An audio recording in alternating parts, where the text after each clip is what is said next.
नमस्कार साथियों, मैं बबलू धाकड़ स्वागत करता हूं आप सभी का धरणीधर एग्रो क्लासेज के ऑनलाइन प्लेटफॉर्म पर। साथियों, हम चर्चा कर रहे थे फॉरेस्ट्री के बारे में और फॉरेस्ट्री के अंदर हमने लगभग 3 से 4 लेक्चर देखे थे, जिसके अंदर हमने फॉरेस्ट्री का कौन कौन सी फॉरेस्ट्री से संबंधित कौन कौन सी शब्दावली होती है उनके बारे में चर्चा की थी। उसके बाद में हमने फॉरेस्ट का क्लासिफिकेशन देखा था। आज हम चर्चा करने वाले हैं फॉरेस्ट्री के अंदर, हम चर्चा करने वाले हैं फॉरेस्ट पॉलिसी के अंदर के बारे में हम चर्चा करने वाले हैं, यानी कि फॉरेस्ट पॉलिसी हम कह सकते हैं वन नीति। वन नीति के ऊपर हम चर्चा करने वाले हैं कि वन नीति क्या होती है, भारत में अब तक कौन कौन सी फॉरेस्ट पॉलिसी लाई गई है, उनका प्रमुख उद्देश्य क्या था, कब कब उनको लाई गई थी और फॉरेस्ट पॉलिसी के आधार पर जो फॉरेस्ट पॉलिसी आई थी उसके आधार पर वनों को कितने भागों में बांटा गया है और उनके प्रमुख कौन कौन से उद्देश्य, उन सभी के बारे में हम एक एक करके चर्चा करने वाले हैं। तो आइए स्टार्ट करते हैं फॉरेस्ट पॉलिसी। फॉरेस्ट पॉलिसी हमारे वानिकी के अंदर एक महत्वपूर्ण टॉपिक है और कंपिटेटिव एग्जाम के अंदर इससे सीधा सीधा प्रश्न बनते हैं, तो उन प्रश्नों को भी हम देखेंगे। साथ ही साथ हम इसके अंदर किस प्रकार से थ्योरी लिख सकते हैं उसको भी हम देखेंगे। फॉरेस्ट्री ये हमारे हॉर्टिकल्चर 112 के अंदर आता है, इसलिए हम इसका जो कोड होगा वो क्या होगा, हॉर्टिकल्चर 112 होगा। इसके बारे में हमने पहले लेक्चर के अंदर ही देखा था। तो हम स्टार्ट करते हैं फॉरेस्ट पॉलिसी के बारे में। तो फॉरेस्ट पॉलिसी के बारे में पढ़ने से पहले हमको यह पता होना चाहिए कि अल्टीमेटली जो फॉरेस्ट होते हैं, जो वन होते हैं, उनसे हमें क्या क्या चीज़ें प्राप्त होती है। यानी कि हम मोटे मोटे रूप से सरफेस से देखें तो कौन कौन सी चीज़ें हमें आसानी से वहाँ से प्राप्त हो जाती है। अगर वो चीज़ें हमें पता है फॉरेस्ट से संबंधित, तो हम आसानी से फॉरेस्ट पॉलिसी पढ़ेंगे। तो उसके अंदर हमने किस किस चीज़ों को, किस फॉरेस्ट पॉलिसी के अंदर किस चीज़ पर फोकस किया है फॉरेस्ट के अंदर,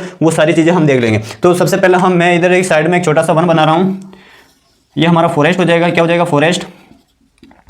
ये हमारा फॉरेस्ट हो जाएगा। अब इस फॉरेस्ट से हमें अल्टीमेटली जो सीधे या प्रत्यक्ष रूप से जो चीज़ें प्राप्त होती है वो कौन कौन सी है, तो हम इसके अंदर सबसे पहले देखें तो बात करें तो इसके अंदर हमको लगभग 4 से 5 चीज़ें पता होनी चाहिए। नंबर फर्स्ट बात करें, जो हमारा क्लाइमेट होता है, क्लाइमेट मेंटेन रहता है, यानी कि जलवायु इसके द्वारा मेंटेन रहती है। अगर जितने ज़्यादा फॉरेस्ट होंगे, वन होंगे, तो वो जो क्लाइमेट चेंज जो होता है वो उसके द्वारा नहीं हो पाएगा फॉरेस्ट के द्वारा, क्योंकि फॉरेस्ट के अंदर जो वृक्ष होते हैं वो जलवायु परिवर्तन के लिए जिम्मेदार जो जितने भी कारक होते हैं उनको कंट्रोल करने का जो कार्य करते हैं वो कौन करते हैं, हमारे फॉरेस्ट करते हैं या फॉरेस्ट के अंदर मौजूद वृक्ष करते हैं।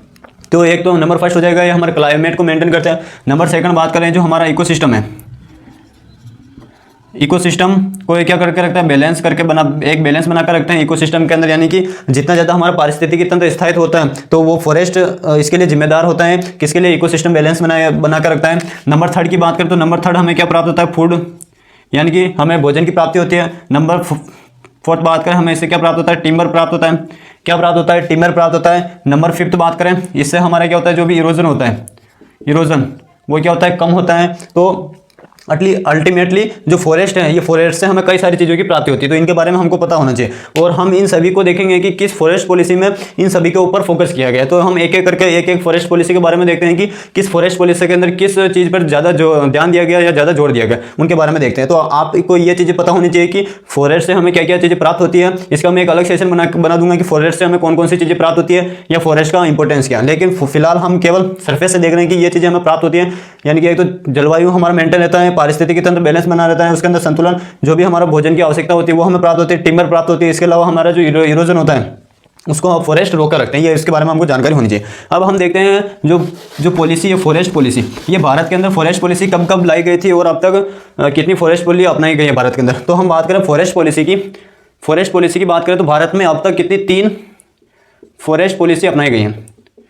फॉरेस्ट पॉलिसी या राष्ट्रीय वन नीति, नेशनल फॉरेस्ट पॉलिसी भारत में अब तक कितनी आ चुकी हैं, तो 3 फॉरेस्ट पॉलिसी आ गई हैं। अभी शुरू में हम केवल उनके नाम देखेंगे, कब आई थी, ईयर देखेंगे, उसके बाद हम उनको एक एक डिटेल से अध्ययन करेंगे, ठीक है ना। तो अब तक भारत में कितनी फॉरेस्ट पॉलिसी आई, 3 फॉरेस्ट पॉलिसी आ गई हैं। उनमें से 3 के कब आई थी, तो पहली आई थी 1994 के अंदर आई थी। पहली जो फॉरेस्ट पॉलिसी थी हमारी, फर्स्ट फॉरेस्ट पॉलिसी, जो फर्स्ट फॉरेस्ट पॉलिसी थी वो कब आई थी, 1894 में आई थी। तब हमारे भारत के ऊपर अंग्रेजों का शासन था। तो हम कह सकते हैं कि भारत के अंदर जो पहली जो वन नीति आई थी वो किसके द्वारा लाई गई थी, तो अंग्रेजों के द्वारा लाई गई थी। और किस अंग्रेज के द्वारा लाई गई थी तो वो भी हम देखेंगे जब हम 1894 की फॉरेस्ट पॉलिसी देखेंगे। उसके बाद में आई थी 1952 के अंदर आई थी फॉरेस्ट पॉलिसी। तो ये कौन सी हो जाएगी, सेकंड फॉरेस्ट पॉलिसी। अगर सीक्वेंस की बात करें तो ये 1952 की जो हमारी फॉरेस्ट पॉलिसी है ये सेकंड फॉरेस्ट पॉलिसी होगी। लेकिन बट आफ्टर फ्रीडम, यानी कि लेकिन स्वतंत्रता के बाद की यह फर्स्ट फॉरेस्ट पॉलिसी है। यानी कि क्या हो जाएगा, 1952 की जो हमारी फॉरेस्ट पॉलिसी थी ये हमारे अगर सीक्वेंस की बात करें तो नंबर सेकंड फॉरेस्ट पॉलिसी हो जाएगी, लेकिन अगर बात करें स्वतंत्र भारत की पहली फॉरेस्ट पॉलिसी कौन सी थी, तो स्वतंत्र भारत की पहली फॉरेस्ट पॉलिसी हो जाएगी 1952 की हो जाएगी। उसके बाद नेक्स्ट बात करें नंबर जो थर्ड है फॉरेस्ट पॉलिसी, वो कब आई थी, तो वो आई थी 1980, कब आई थी, तो 1988 में आई थी। कब आई थी, 1988 के अंदर आई थी। कौन से क्रम की हो जाएगी, ये हो जाएगी third forest policy, third forest policy हो जाएगी। और स्वतंत्र भारत की सेकंड फॉरेस्ट पॉलिसी होगी, स्वतंत्र भारत की सेकंड फॉरेस्ट पॉलिसी होगी। तो फॉरेस्ट पॉलिसी भारत में अब तक कितनी बार आ चुकी है, तो भारत में 3 फॉरेस्ट पॉलिसी आ चुकी है। हम इनके बारे में एक एक करके डिटेल से देखेंगे, लेकिन मैं सबसे पहले आपको सीक्वेंस बता रहा हूँ कि कब कब फॉरेस्ट पॉलिसी आई थी। तो पहली आई थी 1894 के अंदर आई थी। कब आई थी, तो 1894 के अंदर आई थी। दूसरी आई 1952 के अंदर, और तीसरी है 1988 के अंदर, ठीक है ना। तो स्वतंत्र भारत की पहली कौन सी थी फॉरेस्ट पॉलिसी, तो 1952 वाली, और सेकंड कौन सी हो जाएगी 1988। तो क्वेश्चन किसी भी प्रकार से पूछा जा सकता है, तो हमें हर तरह से तैयार रहना है कि जिस तरह से प्रश्न पूछा जाएगा उस आधार पर हम उसका जवाब देंगे, ठीक है ना। उम्मीद आप सभी को समझ में आ गए हो। अब हम देखते हैं सबसे पहले 1894 की जो फॉरेस्ट पॉलिसी है, इसको कौन लेकर आया था और इसका प्रमुख उद्देश्य क्या था, और इसके आधार पर भारत के जो वन है उनको कितने भागों में बांटा गया था, वो देखते हैं। फटाफट से स्क्रीनशॉट लीजिए, फिर हम आगे बढ़ते हैं।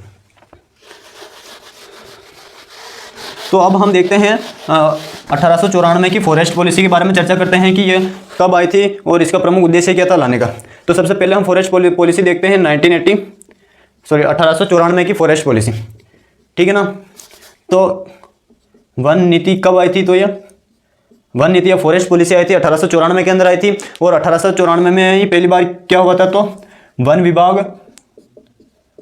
विभाग या फॉरेस्ट डिपार्टमेंट की स्थापना, वन विभाग की स्थापना किसकी स्थापना की गई थी, वन विभाग की स्थापना कब की गई थी, तो 1894 में भारत के अंदर वन विभाग की स्थापना हुई थी, यानी कि फॉरेस्ट डिपार्टमेंट की स्थापना हुई थी। यह भी हमें पता होना चाहिए कि फॉरेस्ट डिपार्टमेंट की स्थापना कब हुई थी, तो 1894 के अंदर हुई थी वन नीति के साथ में। नेक्स्ट बात करें इसका प्रमुख जो वन नीति आई थी, इसको किसके द्वारा लाया गया था, किसके द्वारा लाया गया था, तो एक ब्रिटिश गवर्नर हुआ करते थे उस समय, जिनका नाम है लॉर्ड डलहौजी। क्या नाम है, लॉर्ड डलहौजी। एक किसके द्वारा लाया गया था, तो लॉर्ड डलहौजी। ये कौन थे, तो ब्रिटिश गवर्नर थे या अंग्रेज थे, इनके द्वारा ये फॉरेस्ट पॉलिसी लाई गई थी। कौन सी, 1894 के समय की। अब हम बात करते हैं जो अंग्रेज थे, ये अंग्रेजों ने हमारे भारत के ऊपर लगभग 150 से 200 वर्षों तक शासन किया था, तब इनके द्वारा ये फॉरेस्ट पॉलिसी लाई गई थी। अब नेक्स्ट बात करते हैं इस फॉरेस्ट पॉलिसी का प्रमुख उद्देश्य क्या था, इस फॉरेस्ट पॉलिसी का प्रमुख उद्देश्य क्या था। इस प्रमुख जो ये इसका प्रमुख उद्देश्य था फॉरेस्ट पॉलिसी का, वो क्या था, राजस्व की प्राप्ति करना, राजस्व की प्राप्ति करना, राजस्व की प्राप्ति करना कहां से, वनों से। यानी कि वनों से हम किस प्रकार से अधिक मात्रा में राजस्व की प्राप्ति कर सकते हैं, यानी कि टैक्स कलेक्शन कर सकते हैं। तो ब्रिटिश गवर्नमेंट का केवल एक ही पर्पस था, भारत के अंदर जिन्होंने लगभग 150 से 200 वर्षों तक शासन किया था, उनका एक ही पर्पस था कि हम भारत को किस प्रकार से अधिक मात्रा में लूट सके। यहाँ का जो सोना है, यहाँ के जो वन है, यहाँ की जो प्राकृतिक संपदा है, यहाँ के जो मिनरल्स खनिज है, यहाँ के जो स्रोत हैं ऊर्जा के, उन सभी स्रोतों को या उन सभी संसाधनों को जो हमारी जरूरत पूरा करते हैं, इनको हम किस प्रकार से लूट के अपने देशों में पहुंचा सके या अपने देशों में ले जा सके।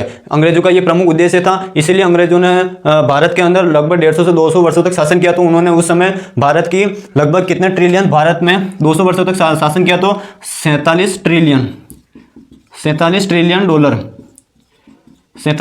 डॉलर लूट कर ले गए थे 150 से 200 वर्षों के अंदर। यानी कि अभी हम भारत की बात करें तो भारत अभी विश्व की सबसे बड़ी 5वीं अर्थव्यवस्था है, और जिसमें भारत की जो टोटल जीडीपी है वो कितने ट्रिलियन की है, 3 ट्रिलियन या 3.5 ट्रिलियन की, 3.5 ट्रिलियन की हमारी कुल जीडीपी है। तो सोचिए उस समय हमारे जो संसाधन थे, उन संसाधनों को जब अंग्रेज लूट कर ले गए, तो वो टोटल जो रेवेन्यू उन्होंने कलेक्शन किया था वो था 47 ट्रिलियन डॉलर। तो आज हमारी जो जीडीपी है वो 5.5 ट्रिलियन डॉलर की है, फिर भी हम विश्व की 5वीं सबसे बड़ी अर्थव्यवस्था बन गए। तो सोचिए अगर हमारे पास में वो सारे संसाधन अवेलेबल होते जो अंग्रेज नहीं लूट के ले जाते, तो आज हमारी स्थिति कहां से कहां होती। तो ये एक तरह से हम कह सकते हैं अंग्रेजों का जो प्रमुख उद्देश्य था वो लूटना था, हमारे जो भी संसाधन थे उनको एक लूट कर अपने देशों में ले जाना था। तो इस जो फॉरेस्ट पॉलिसी का जो प्रमुख उद्देश्य था वो क्या था, रेवेन्यू का कलेक्शन करना, यानी कि जो भी राजस्व, यानी कि किस प्रकार से हम वनों को लूट सकें, वनों से हम किस प्रकार से वनों के अंदर जो भी संपदा मौजूद है उसमें से हम हम टिम्बर किस प्रकार से प्राप्त कर सकते हैं, रबड़ किस प्रकार से प्राप्त कर सकते हैं, किस प्रकार से हम अधिक से अधिक फॉरेस्ट का उनमें से जो भी उनकी लाभदायक चीज़ें हैं, चाहे वो चंदन की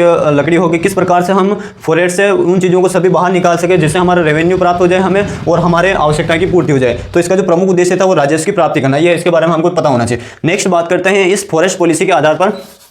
अब जब भी फॉरेस्ट पॉलिसी अपनाई जाती है तो उसका कुछ उद्देश्य होता है, तो इसका प्रमुख उद्देश्य था राजस्व की प्राप्ति करना। इसके अलावा इसमें कोई ध्यान नहीं दिया था, क्योंकि अंग्रेजों का प्रमुख उद्देश्य था हमारे देश को लूटना, ना कि उसको बढ़ावा देना, ठीक है ना। तो इसके बाद में जो फॉरेस्ट पॉलिसी आई थी, इसमें उन्होंने किसी प्रकार का नए फॉरेस्ट को किस प्रकार से हमें निर्माण करना है, कृत्रिम वनों का हमें बढ़ावा देना है नहीं देना है, किस प्रकार से हमें संरक्षण करना है, ये इन चीज़ों पर ब्रिटिश गवर्नमेंट ने कोई ध्यान नहीं दिया था। केवल उनका फोकस एक पर था, हम किस प्रकार से रेवेन्यू कलेक्शन कर सकते हैं। नेक्स्ट बात करते हैं जो फॉरेस्ट पॉलिसी आई थी 1894 में, इसके आधार पर वनों का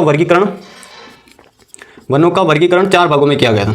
यानी कि जब ये फॉरेस्ट पॉलिसी लाई गई थी तब भारत के जो वन थे उनको कितने भागों में बांटा गया था, 4 भागों में बांटा गया था। इनके इस फॉरेस्ट पॉलिसी के आधार पर लॉर्ड डलहौजी ने 4 भागों में बांटा था वनों को, जिसमें नंबर फर्स्ट था हमारे प्रोटेक्टिव फॉरेस्ट, या इस प्रोटेक्टिव फॉरेस्ट को प्रिजर्वेशन या रिजर्व फॉरेस्ट के नाम से भी जाना जाता है। नंबर सेकंड की बात करें, नंबर सेकंड हो जाएगा नेशनल फॉरेस्ट। नंबर थर्ड की बात करें तो नंबर थर्ड हो जाएगा माइनर फॉरेस्ट, और नंबर फोर्थ हो जाएगा, नंबर फर्स्ट हो जाएगा प्रोटेक्टिव फॉरेस्ट, नंबर सेकंड हो जाएगा नेशनल फॉरेस्ट, नंबर थर्ड हो जाएगा माइनर फॉरेस्ट, और नंबर फोर्थ की बात करें तो नंबर फोर्थ हो जाएगा ट्री लैंड। तो ये 4 भागों में इनके द्वारा वर्गीकृत किया गया था वनों को। भारत के अंदर कौन कौन से भागों में वर्गीकृत किया गया था, तो protective forest, national forest, minor forest और ट्री लैंड होते हैं। अब बात करते हैं प्रोटेक्टिव फॉरेस्ट क्या होता है। तो प्रोटेक्टिव फॉरेस्ट वे फॉरेस्ट होते हैं जो किसी न किसी प्रकार से सुरक्षा का काम करते हैं। तो इसके अंदर जैसे हम बात करें, अगर कोई इरोजन हो रहा है तो इरोजन के लिए अगर वन होंगे वहाँ पर, तो वो एक तरह से जो अपर्दन हो रहा है, क्षरण हो रहा है, उसको वन रोकने का काम करेंगे, तो सुरक्षा का काम कर रहे हैं। अगर हम बात करें अत्यधिक तीव्र हवा चल रही है तो उसको वन रोकने का काम करते हैं, तो ये प्रोटेक्टिव फॉरेस्ट हो जाएंगे। नेशनल फॉरेस्ट क्या होंगे, तो ऐसे फॉरेस्ट जो नेशनल फॉरेस्ट कौन से फॉरेस्ट होते हैं, तो वह फॉरेस्ट जो सरकार के द्वारा नियंत्रित रहते हैं और सरकार के कामकाज के लिए जो भी लकड़ी की आवश्यकता होती है वो नेशनल फॉरेस्ट से हम प्राप्त करते हैं। जैसे हम बात करें, अगर रेल निर्माण का कार्य किया जा रहा है या सड़क निर्माण का कार्य किया जा रहा है, तो उसके अंदर यदि लकड़ी की आवश्यकता है या किसी प्रकार के कच्चे माल की आवश्यकता है, तो अगर उनको गवर्नमेंट को आवश्यकता है तो वो नेशनल फॉरेस्ट से उनको कलेक्शन करेंगे उनका, तो उन फॉरेस्ट को हम नेशनल फॉरेस्ट के नाम से जानते हैं। माइनर फॉरेस्ट की बात करें तो माइनर फॉरेस्ट क्या होता है, तो जो आसपास के जो गांव होते हैं और गांव के आसपास जो मौजूद जो फॉरेस्ट होते हैं उन्हें हम माइनर फॉरेस्ट के नाम से जानते हैं। माइनर फॉरेस्ट को विलेज फॉरेस्ट कहते हैं। लेकिन जो डलहौजी के द्वारा जो फॉरेस्ट पॉलिसी दी गई थी उसके अंदर माइनर फॉरेस्ट रखा गया था। तो माइनर फॉरेस्ट क्या होता है, आसपास के गाँव के अंदर मौजूद जो वन होते हैं उन्हें हम माइनर फॉरेस्ट के नाम से जानते हैं, जिनका प्रमुख उद्देश्य है आसपास के जो गाँव होते हैं उनमें जलाऊ लकड़ी प्राप्त हो जाती है, ईंधन प्राप्त हो जाता है, छोटे मोटे उनको रोजगार की प्राप्त हो जाती है, और कुटीर एवं लघु उद्योग वो आसानी से बना सकते हैं। ट्री लैंड क्या होते हैं, तो जो ऐसे भूमि जहाँ पर नए नए वन का या पौधे लगाए जाते हैं उन्हें हम ट्री लैंड के नाम से जानते हैं। तो वनों का वर्गीकरण इसके आधार पर 4 भागों में किया था, काफी इंपॉर्टेंट है, इसके बारे में हमको पता होना चाहिए। तो इस प्रकार से 1894 की जो हमारे फॉरेस्ट पॉलिसी थी, वन नीति थी, वो हमारे कंप्लीट होती है। इसका फटाफट से स्क्रीनशॉट लीजिए, फिर हम नेक्स्ट 1952 की फॉरेस्ट पॉलिसी के बारे में चर्चा करते हैं। अब हम देखते हैं 1952 की फॉरेस्ट पॉलिसी के बारे में, उसके अंदर क्या क्या उसको लाने का प्रमुख उद्देश्य क्या था, उसके प्रमुख 1952 की जो फॉरेस्ट पॉलिसी थी उसके आधार पर वनों को कितने भागों में बांटा गया है। तो हम पढ़ रहे हैं 1952 की फॉरेस्ट पॉलिसी। तो 1952 की फॉरेस्ट पॉलिसी की बात करें तो कब आई थी, तो पहला प्रश्न ये बनता है, तो 1952 के अंदर आई थी। उसके बाद नेक्स्ट बात करें 1952 के अंदर जो फॉरेस्ट पॉलिसी आई थी, इसके लाने का प्रमुख उद्देश्य क्या था। इसको लाने का प्रमुख उद्देश्य क्या था, तो इसका जो लाने का जो प्रमुख उद्देश्य था वो था मानव निर्मित वनों को बढ़ावा देना। मानव निर्मित वनों को क्या करना, बढ़ावा देना। पहला तो पॉइंट ये हो जाएगा, इसका प्रमुख उद्देश्य हो जाएगा मानव निर्मित वनों को बढ़ावा देना। नंबर सेकंड बात करें तो नंबर सेकंड हो जाएगा इसके अंदर हो जाएगा देश के कुल भूभाग का 33% क्षेत्र पर वन हो, यानी कि टोटल देश के 33% क्षेत्र पर क्या होना चाहिए, वन होने चाहिए। तो इसका दूसरा उद्देश्य हो जाएगा। नंबर थर्ड बात करें तो नंबर थर्ड हो जाएगा इसके अंदर हमारे पशु चारण पर प्रतिबंध, यानी कि हम खुले में पशुचारण करते हैं तो खुले में पशुचारण पर प्रतिबंध लगाना, जिसके कारण हम वनों का संरक्षण कर सकें। नंबर 4 की बात करें तो नंबर 4 हो जाएगा इसके अंदर वनों से अधिक से अधिक उपज प्राप्त करना, ठीक है ना, प्राप्त करना। तो इसके प्रमुख 4 उद्देश्य हो जाएंगे। कौन कौन से? मानव निर्मित वनों को बढ़ावा देना है, यानी कि हम कृत्रिम रूप से वनों को बढ़ाएं ताकि अधिक से अधिक हमारा जो इकोलॉजी या इकोसिस्टम है वो सबसे अधिक बैलेंस रह सके, हमें जो क्लाइमेट जो चेंज हो रहे हैं वो मेंटेन रह सके, हमें जो हमारी आवश्यकता है उनकी हम आसानी से पूर्ति कर सकें। तो इस प्रकार से हम मानव निर्मित वनों को बढ़ावा देना। देश के कुल भूभाग का 33% क्षेत्र पर क्या होना चाहिए? फॉरेस्ट होना चाहिए। यह भी इसका एक महत्वपूर्ण इंपॉर्टेंस था। नेक्स्ट बात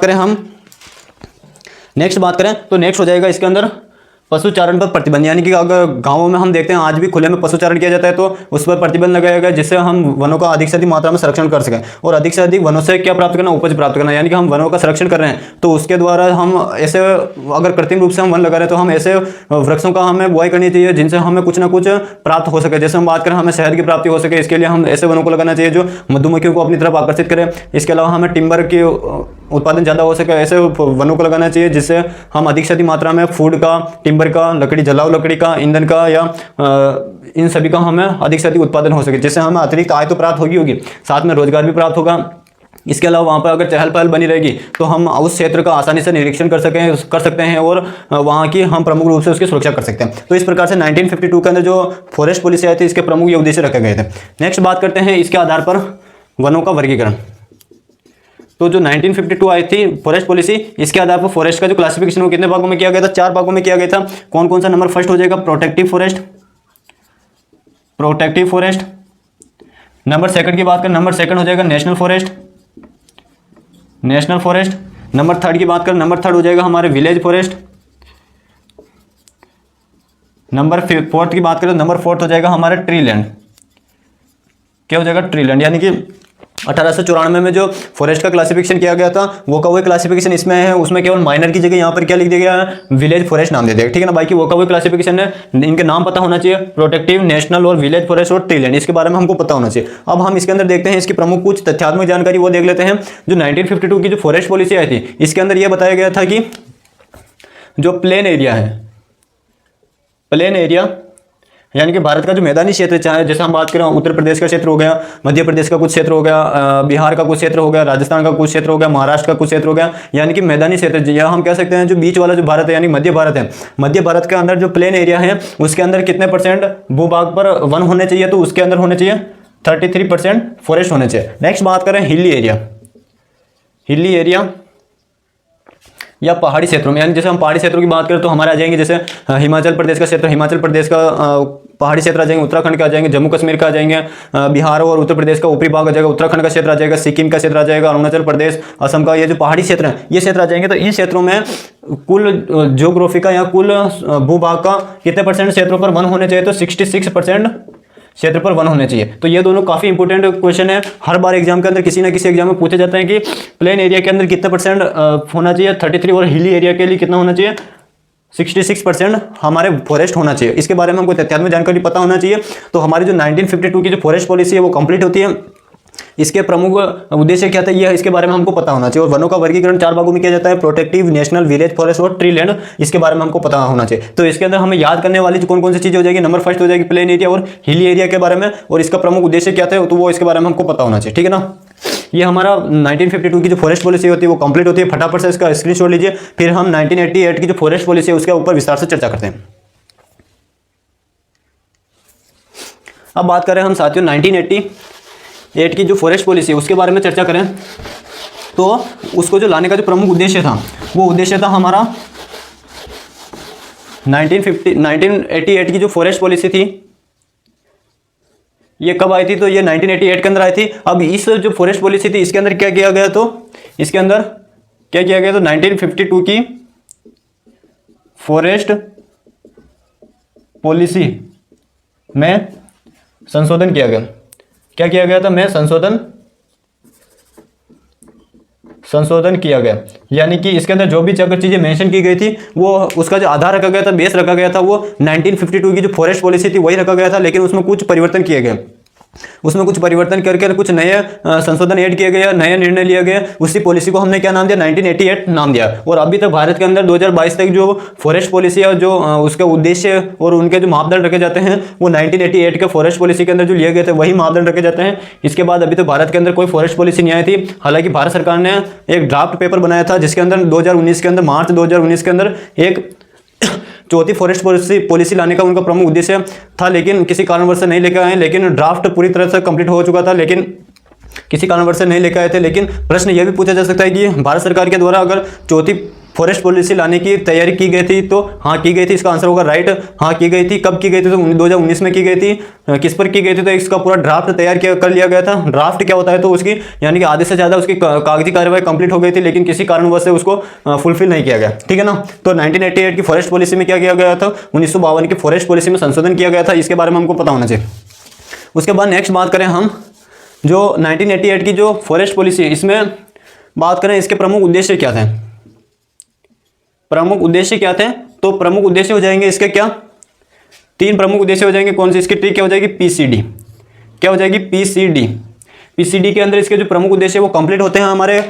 पीसीडी क्या होती है, मैं अभी इनके नाम भी बताऊंगा, लेकिन ये ट्रिक आप याद रखना। पीसीडी यानी कि 1988 के अंदर जो फॉरेस्ट पॉलिसी आई थी उसके उद्देश्य प्रमुख 3 उद्देश्य रखे गए थे। जो 1952 जो फॉरेस्ट पॉलिसी आई थी वो तो उसके उद्देश्य है ही हैं, और उसके अलावा 3 और प्रमुख उसके जो पर्पज है वो और ऐड किए गए। तो 1988 के अंदर कितने पर्पज हो जाएंगे, 7 पर्पज हो जाएंगे। कौन से, 4 तो पहले वाले थे, लेकिन 3 और इसके अंदर और ऐड किए गए। कौन कौन से, उनके बारे में देखते हैं। यहां पर पी का अर्थ हो जाएगा प्रोटेक्शन, यानी कि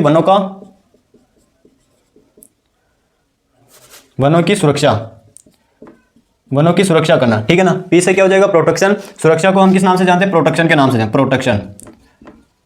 ठीक है ना। वनों की सुरक्षा या फॉरेस्ट प्रोटेक्शन हो जाएगा। नंबर सी की बात करें, नंबर सी का अर्थ हो जाएगा यहाँ पर, नंबर सेकंड पर हो जाएगा सी। सी का अर्थ होता है कंजर्वेशन, यानी कि वनों का संरक्षण। वनों का क्या करना, संरक्षण ही। तो सी से हो जाएगा कंजर्वेशन, कंजर्वेशन। सी से क्या हो जाएगा, कंजर्वेशन। डी की बात करें तो डी का अर्थ हो जाएगा वनों का विकास, फॉरेस्ट डेवलपमेंट। वनों का विकास क्या हो जाएगा, वनों का विकास, या हो जाएगा फॉरेस्ट डेवलपमेंट। ठीक है ना। ये आप तीनों को, ये तीनों नाम पता होना चाहिए। पीसीडी ट्रिक हो जाएगी किसके लिए, 1988 के अंदर। PCD forest protection, forest conservation, forest development. अब किस प्रकार से, ये तो इसका उद्देश्य होगा। अब इसके अंदर क्या क्या चीजें हम कर सकते हैं उसके बारे में हम चर्चा कर लेते हैं, क्योंकि ये एडिशनल इंफॉर्मेशन हो जाएगी। अगर आपको इसके अंदर थ्योरी प्रश्न आता है कि भारत में राष्ट्रीय वन नीति पर टिप्पणी कीजिए या राष्ट्रीय वन नीति को विस्तार से समझाइए, तो आपको एक एक करके फॉरेस्ट पॉलिसी के बारे में बताना है, उसके अंदर कौन कौन सी चीजें मेंशन करनी है वो हो जाएगा। अगर प्रश्न सीधा सीधा आता है कि वर्तमान में भारत के अंदर फॉरेस्ट पॉलिसी जो अपनाई जा रही है उसके बारे में विस्तार से वर्णन कीजिए, तो वर्तमान में 1988 की फॉरेस्ट पॉलिसी अपनाई जा रही है, जिसका प्रमुख उद्देश्य हो जाएगा पीसीडी। अब इनमें हम एक एक चर्चा कर लेते हैं कि सुरक्षा हम किस प्रकार से कर सकते हैं, कंजर्वेशन किस प्रकार से कर सकते हैं, और विकास किस प्रकार से कर सकते हैं। ठीक है ना। तो हम बात करते हैं सबसे पहले फॉरेस्ट प्रोटेक्शन। प्रोटेक्शन का अर्थ क्या होता है यहाँ पर, सुरक्षा। हम किस प्रकार से फॉरेस्ट का हम सुरक्षा कर सकते हैं। सुरक्षा करने के लिए हमें क्या करना चाहिए, सर्विलांस करना चाहिए, निगरानी करनी चाहिए हमें। इसके लिए हम रिमोट सेंसिंग टेक्नोलॉजी का उपयोग कर सकते हैं, नाविक टेक्नोलॉजी का उपयोग कर सकते हैं। नाविक का पूरा नाम होता है Indian regional navigation satellite system होता है, जो भारत के खुद के वैज्ञानिकों के द्वारा डेवलप किया गया। इसके अलावा हम जीपीएस ट्रैकिंग के द्वारा फॉरेस्ट की सुरक्षा कर सकते हैं, यानी मॉनिटरिंग, निगरानी का काम कर सकते हैं। ठीक है ना। ये किसके अंदर आ जाएगा, फॉरेस्ट प्रोटेक्शन के अंदर आ जाएगा। और इसके अलावा हम फॉरेस्ट की सुरक्षा के लिए हम कैंपेन भी कर सकते हैं, यानी जागरूकता अभियान भी चला सकते हैं। इसके अतिरिक्त और क्या कर सकते हैं, तो इसके अतिरिक्त हम विभिन्न एनजीओ जो होते हैं, नॉन गवर्नमेंटल ऑर्गेनाइजेशन होते हैं, उनकी सहायता ले सकते हैं फॉरेस्ट की सुरक्षा के लिए। ठीक है ना। तो हम कई प्रकार से वनों की सुरक्षा कर सकते हैं। नेक्स्ट बात करें हम फॉरेस्ट कंजर्वेशन। फॉरेस्ट कंजर्वेशन हम किस प्रकार से कर सकते हैं, तो इसके लिए हम फॉरेस्ट का कंजर्वेशन करने के लिए हम 2 तरह से फॉरेस्ट का कंजर्वेशन कर सकते हैं, इन सिटू तरीके से और एक्स सिटू तरीके से भी। अब इन सिटू तरीके से हम किस प्रकार से कर सकते हैं, तो हो सकता है किसी फॉरेस्ट को हम वन्यजीव अभ्यारण्य घोषित कर दें, तो वो अल्टीमेटली गवर्नमेंट के अंदर आ जाएगा। तो उसमें गवर्नमेंट की कुछ नियमावली हो जाएगी, कानून आ जाएंगे, तो उसके अंदर हम कुछ जो भी अनवांटेड जो एक्टिविटी होती है वो नहीं कर सकते हैं। नेशनल फॉरेस्ट उसे घोषित कर दो, राष्ट्रीय वन घोषित कर दें, या फिर नेशनल पार्क उसे हम घोषित कर सकते हैं। जैसे हम बात करें रणथंभौर नेशनल पार्क हो गया, इसके अलावा केवलादेव राष्ट्रीय उद्यान हो गया, काजीरंगा राष्ट्रीय उद्यान हो जाएगा। इस प्रकार से हम उनको अगर नेशनल पार्क घोषित कर दें या नेशनल फॉरेस्ट घोषित कर दें, तो अल्टीमेटली केंद्र सरकार का अधीन आ जाता है। तो उसके अंदर हम कोई भी एक्टिविटी नहीं कर सकते, उसमें केवल कुछ गिने चुने लोगों को आने जाने की अनुमति होती है। तो इस प्रकार से हम संरक्षण कर सकते हैं। इसके अलावा हम और क्या कर सकते हैं, तो इसके अतिरिक्त हम उनको बायोस्फीयर रिजर्व घोषित कर सकते हैं, जैव मंडल आरक्षित क्षेत्र घोषित कर सकते हैं। इसमें जो इंटरफेयर रहता है वो अंतर्राष्ट्रीय लेवल का इसके अंदर कानून और सीमाएं मर्यादाएं आ जाती हैं, तो उसके अंदर ना ही केंद्र सरकार कुछ कर पाती है और ना ही स्टेट गवर्नमेंट कुछ कर पाती है। बहुत कम इन दोनों का हस्तक्षेप होता है, वो इंटरनेशनल लेवल आ जाता है, जिसके अंदर हम जो उसके बाद में जो वो फॉरेस्ट होता है उस पर केवल और केवल अंतर्राष्ट्रीय रूप से जो भी उसकी संस्था या कानूनी मापदंड है वो उसके अंदर फुलफिल किए जाते हैं। तो इस प्रकार से हम फॉरेस्ट का कंजर्वेशन या संरक्षण कर सकते हैं। इसके अलावा हम और जब पर्टिकुलर फॉरेस्ट कंजर्वेशन चैप्टर पढ़ेंगे उसके अंदर हम डिटेल से देखेंगे कि किस किस प्रकार से किस किस मेथड से हम फॉरेस्ट का कंजर्वेशन कर सकते हैं। ये सब उसके अंदर हम डिटेल से देखेंगे एक एक। ये नेक्स्ट बात करें फॉरेस्ट डेवलपमेंट। फॉरेस्ट का डेवलपमेंट हम किस प्रकार से कर सकते हैं, तो जनरली हम फॉरेस्ट का डेवलपमेंट दो प्रकार से कर सकते हैं। एक तो हम प्राकृतिक तरीके से भी उसका डेवलपमेंट कर सकते हैं, दूसरा हम कृत्रिम तरीके से। प्राकृतिक तरीके से हम किस प्रकार सकते हैं, जिसके अंदर हम कोपिस मेथड अपना सकते हैं, पोलार्डी मेथड अपना सकते हैं। इसके अलावा बडिंग, कटिंग, ग्राफ्टिंग, ये सारे बीज के द्वारा हम फॉरेस्ट का डेवलपमेंट कर सकते हैं। और कृत्रिम के द्वारा हम किस प्रकार से कर सकते हैं, तो हो सकता है मान लीजिए कोई बीज होगा, किसी बीज को एरोप्लेन या हवाई जहाज की या हेलीकॉप्टर की सहायता से उसको जंगल में गिरा देते हैं, तो उसके द्वारा एक नए वन का निर्माण हो सकता है। या हम अगर कोई जंगल का क्षेत्र छोटा है, वन का क्षेत्र छोटा है, तो हम वहाँ पर कृत्रिम रूप से जाकर अपने हाथों से बीज का निर्माण कर सकते हैं। इसके अलावा हम जो बीज होते हैं, बीज को हम हमारे जो फार्म यार्ड मैन्योर, गोबर की जो खाद होती है उसके साथ में छोटे छोटे उनको पार्टिकल या उनके हम कह सकते हैं एक तरीके से उनको गोल बनाकर हम जंगलों में फेंक सकते हैं। तो उसके द्वारा भी हम फॉरेस्ट का डेवलपमेंट कर सकते हैं कृत्रिम रूप से। इसके अतिरिक्त हम जो हमारे बलून गुब्बारे होते हैं, गुब्बारे को अंदर हम बीज को भरकर छोड़ सकते हैं, तो वो जहां पर भी बीज गिरेगा उसका हम जर्मिनेशन होकर एक नए वृक्ष का निर्माण करेगा। तो इस प्रकार से हम वनों का विकास कर सकते हैं। तो उम्मीद है आप सभी को इसका अर्थ क्या होता है समझ में आ गया होगा।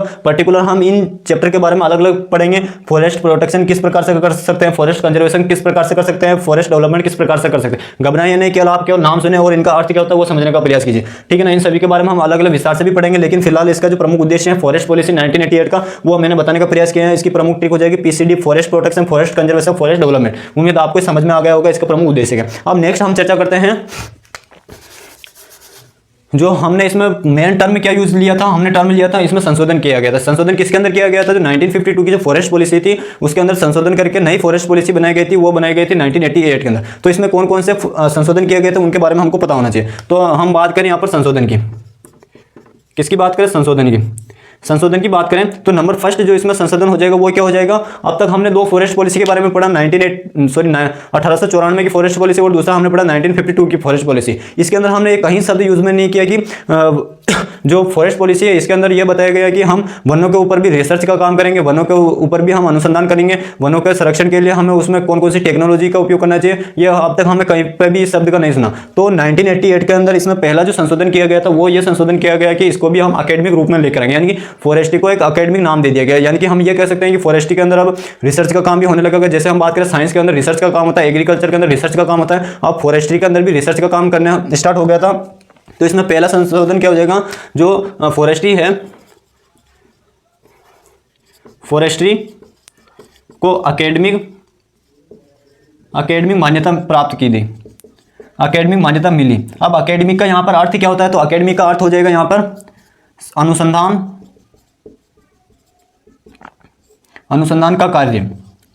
यानी कि अब इसके ऊपर भी पहला तो हो जाएगा संशोधन क्या, फॉरेस्ट्री को अकेडमिक मान्यता दी गई किसके द्वारा, भारत सरकार के द्वारा। किस नीति के अंदर, 1988 के अंदर। तो इसमें क्या किया गया, तो जो फॉरेस्ट्री थी वानिकी थी, इसके अंदर एक संस्था बनाई गई, उसका प्रमुख कार्य था फॉरेस्ट्री के ऊपर या वनों के ऊपर रिसर्च का काम करना कि किस प्रकार से हम फॉरेस्ट का अधिक से अधिक बढ़ावा दे सकते हैं, फॉरेस्ट का हम किस प्रकार से पुनर्जनन कर सकते हैं, किस प्रकार से फॉरेस्ट का हम संरक्षण कर सकते हैं, किस प्रकार से यहाँ की जो इकोलॉजी इन्वायरमेंट है या इकोसिस्टम है उसको हम किस प्रकार से स्टेबल या बैलेंस बनाकर रख सकते हैं, किस प्रकार से हमारी जो जलवायु है वो जो परिवर्तन हो रही है तो उसको हम किस प्रकार से वनों की सहायता से कंट्रोल कर सकते हैं। इसके अतिरिक्त जो हमारी नीडेड जो आवश्यकताएं की जो पूर्ति है, जिसके लिए हमें भोजन की जो आवश्यकता, जो हमें भोजन प्राप्त होता है वो अल्टीमेटली जो कच्चा पदार्थ है वो हमें वनों से प्राप्त होता है। तो वनों से जो भी होता है उनका हम किस प्रकार से संरक्षण कर सकते हैं और हम उन कच्चे पदार्थों को किस प्रकार से ज्यादा समय तक हम तकनीकी की सहायता से अनुसंधान करके किस प्रकार से उनके हम लाइफ साइकिल को स्पेंड यानी कि उसको और अधिक से अधिक बढ़ा सके, ताकि हम जब उनका क्राइसिस उत्पन्न हो तब हम उनकी उस कमी को पूरा कर सके, ठीक है ना। तो ये अनुसंधान का कार्य किया गया था। उसके बाद कब किया गया था, 1988 के अंदर,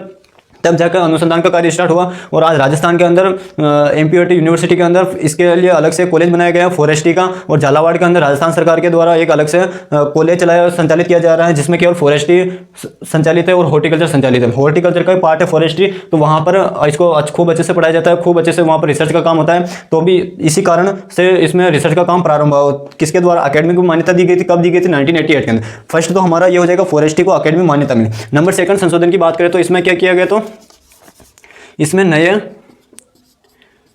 वन नए वन विकास के लिए नए वन विकास के लिए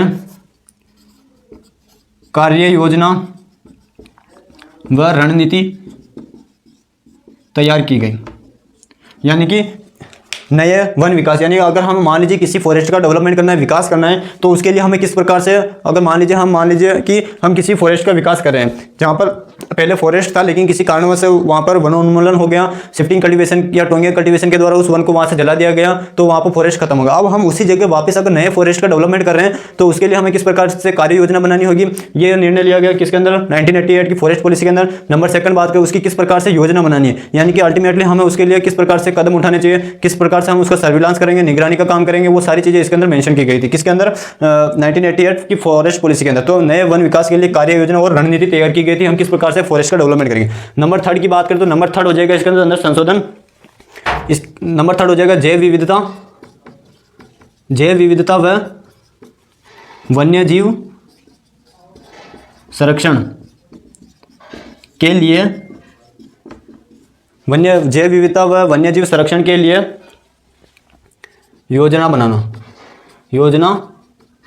बनाना, ठीक है ना। तो ये प्रमुख 3 इसके संशोधन किए गए थे। नंबर 3 हो जाएगा बायोडाइवर्सिटी और वन्यजीव संरक्षण के लिए योजना बनाना, यानी कि जैव विविधता, वनों के अंदर अल्टीमेटली एक तो बायोडाइवर्सिटी पाई जाती है, जैव विविधता पाई जाती है और वाइल्ड लाइफ यानी कि वहाँ के जो वन्यजीव हैं वो पाए जाते हैं। तब अगर हम किसी वन का विकास कर रहे हैं या अगर वनोन्मूलन हो रहा है तो उसके लिए वहाँ के जो फॉरेस्ट के अंदर जो मौजूद जो जीव जाति हैं, जीव जंतु, उनका हम किस प्रकार से संरक्षण कर सकते हैं। और नेक्स्ट बात करें हम बायोडाइवर्सिटी को किस प्रकार से हम बैलेंस बनाकर रख सकते हैं। ये सारी योजना किसके अंदर बनाई गई थी, 1988 की फॉरेस्ट पॉलिसी के अंदर बनाए गए थे। इसी फॉरेस्ट पॉलिसी का जो नतीजा है वो अब हमको देखने को मिल रहे हैं। हम आजकल देखते हैं 2021 और 22 की अगर फॉरेस्ट पॉलिसी की बात, फॉरेस्ट रिपोर्ट की बात करें तो भारत सरकार के द्वारा जो परिवहन मंत्रालय है वो एक सड़क का कार्य किया जा रहा है दिल्ली से मुंबई नेशनल हाईवे, उसके अंदर 6 लाइन का काम किया जा रहा है। लेकिन उसका जो रूट मैप बनाया गया वो दिल्ली से होते हुए जयपुर जाएगा, जयपुर से होते हुए कोटा के पास से होते हुए मध्य प्रदेश में एंटर करेगा और वहाँ से होता हुआ महाराष्ट्र से होता हुआ मुंबई के अंदर पहुंचेगा। लेकिन उसके बीच में कई सारे हमारे जंगल भी आए, कई सारे वन आए, कई सारे नेशनल पार्क आए। तो उन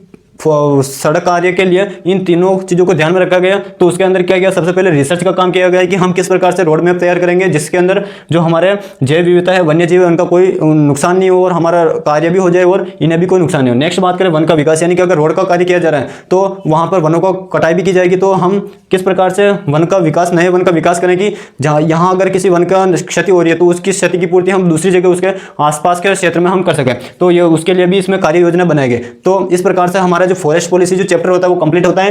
1988 की जो फॉरेस्ट पॉलिसी है वो काफी ज्यादा इंपॉर्टेंट है। ये मैंने एक स्लाइड में बताने का प्रयास किया है, लेकिन इसके अंदर मैंने कई सारी चीजें आपको बोल के बताई। उन चीजों को आप ध्यान से सुने और समझ में नहीं आए ये फॉरेस्ट पॉलिसी तो 1-2 बार इस वीडियो को फिर से देखें, आपको ये समझ में आसानी से आ जाएगा। अगर आपको ये सेशन, आज का सेशन समझ में आया हो तो इसे अपने दोस्तों के साथ में ज़्यादा से ज़्यादा शेयर कीजिए। अभी तक चैनल को सब्सक्राइब नहीं किया तो चैनल को सब्सक्राइब कीजिए और अपने दोस्तों के साथ इसमें ज़्यादा से ज़्यादा शेयर कीजिए। मिलते हैं नेक्स्ट क्लास में, तब तक के लिए जय हिंद जय भारत।